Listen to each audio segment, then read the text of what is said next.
Paano nga ba mag-reset ng phone na hindi nabubura ang mga files? Ibig sabihin, hindi mabubura ang mga videos, mga apps, mga pictures, mga important messages na andun sa ating cellphone, yung mga email, lahat na andun sa ating cellphone ay hindi mabubura. Kaibigan, gawin mo to kaibigan para maging smooth at maging bago ulit ang iyong phone.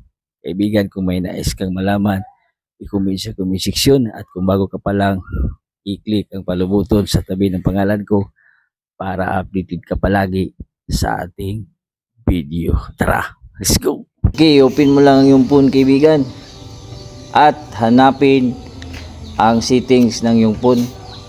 Palala lang kaibigan ha, hindi tayo magkatulad ng phone.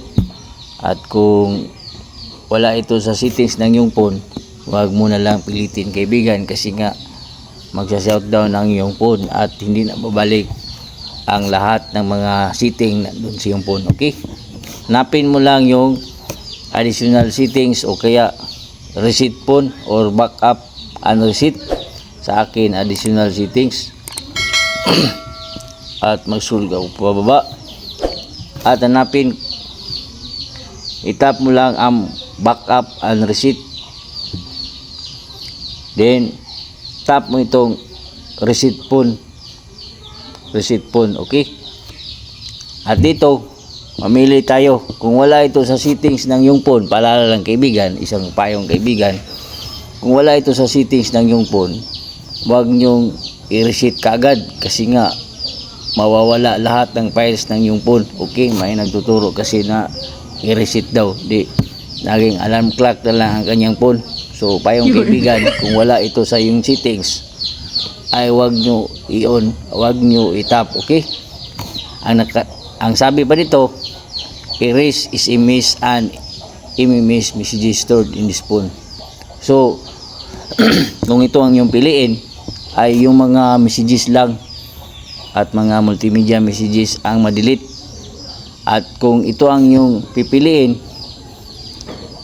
reset all setting, ito yan, gagawa ka ng password sa yung lock screen. At kung ito naman ang yung pipiliin, yung reset all erase SMS lang o yung mga setting lang, hindi erase all data, ay yun ang yung i-click. Okay, at ilagay mo lang yung lock screen password mo at manumbalik na ang ganda ng yung phone. Ibig sabihin, babalik sa bago ang mga galawan ng yung phone, maging smooth ng yung phone at hindi na ito mag-lag. So, payo lang kaibigan, huwag mong itap yung erase all data kasi nga ang lahat ng data madidelete at maging alarm clock na ang yung phone. So, huwag kalimutan i-share ang ating videos. Tandaan ang kalaman ay kayamanan. God bless sa lahat.